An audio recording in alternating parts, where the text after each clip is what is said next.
long time ago.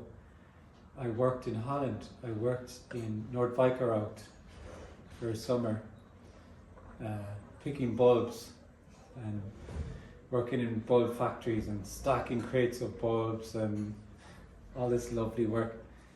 I was probably 18, I think. But we stayed in a tent, and you'd have to cycle to work, you know. And it was me and this other guy, and we had one bike and two, so you'd have to jump on, and we'd take turns. But we only had one pedal that worked, so we'd go like this, and he'd jump, and we'd take turns, and then we'd get to work, and you have to clock in, you know. And you like your punctuality in Holland, so we nearly got fired, and we were told if you're late one more time you're fired. So we would be like this, and we would always leave late, of course, so we would get in and run and just in time. But we tried to not go around in circles because we only had one pedal on the bike. And the reason this is a story I'm telling you, right? This afternoon is a conversation in which it's possible to see that everything is a story. Everything is a story, a narrative. I told you a story about something that happened 20-something years ago. And it's a story. And you could have a story about when you were 5 or 10 or 12 or yesterday or last week, and there may be a sense that that's real. This happened to me, just as I told you a story. This happened to me last week, or this happened yesterday. But this whole conversation this afternoon is an invitation to see that sense of moving forward. In that story, we were moving between this point and this point on the bicycle, trying to get there on time, and there was a consequence. We'd get fired if we didn't. So the whole sense we have of feeling like an individual is that reality. It's a lived sense of being in the body and moving in the world, and you're moving into the future. You're moving in a linear, causal manner. And the past is behind you, and the future is ahead of you, and you may even feel that you're living in the now, in the moment maybe. And it feels absolutely real. Another feature of it is that, as I said, you're pedaling with one leg, so you're trying to keep on a straight.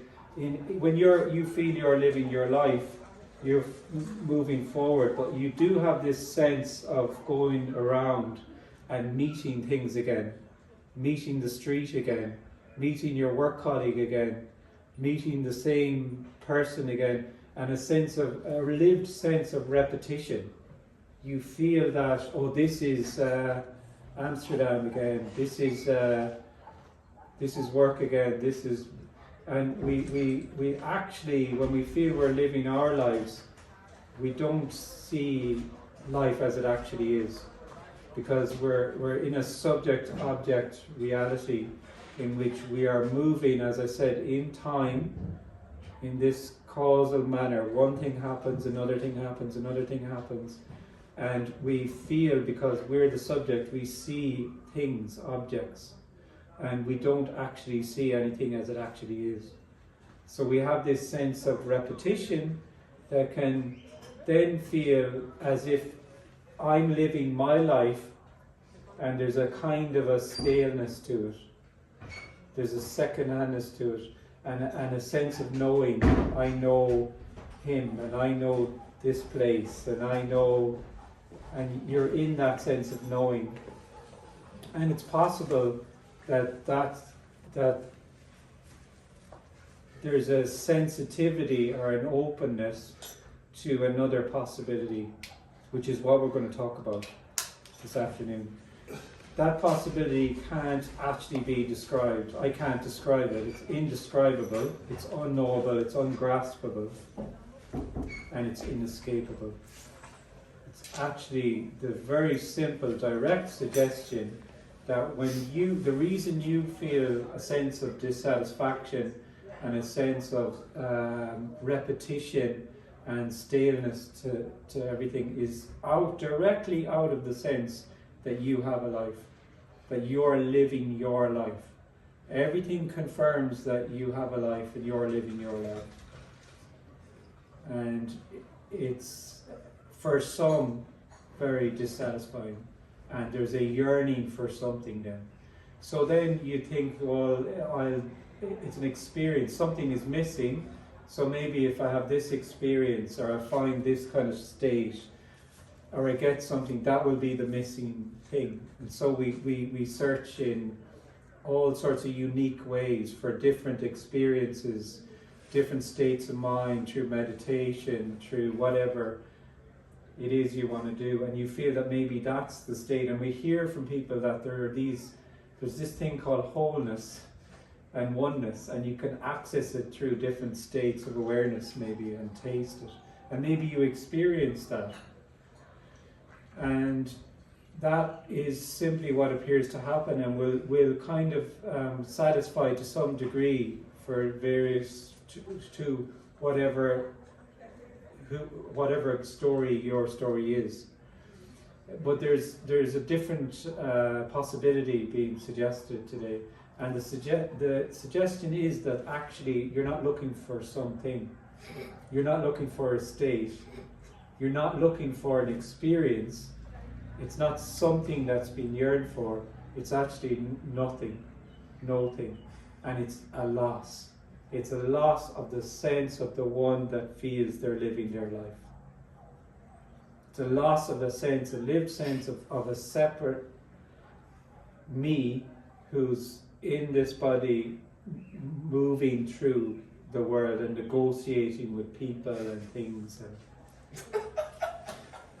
so it's possible that when we share like this suggestion has been made, and there's going to be questions. So you can ask whatever question comes to mind about the sense of you being you. And as I was describing in my story, everyone will have a different sense of kind of moving forward through life and living their life. It will be unique to you. And there'll be different questions. For some, there's a question about time. And for others, there's no question about time. For some, there's a question about causality. And that for others, they don't care about causality. So whatever question is just there to be asked. And when there seems to be an answer from here, but the answer isn't actually from knowing. It's nothing to do with this character Kenneth. It's the whole afternoon is energetic actually, and it's not about knowing or understanding.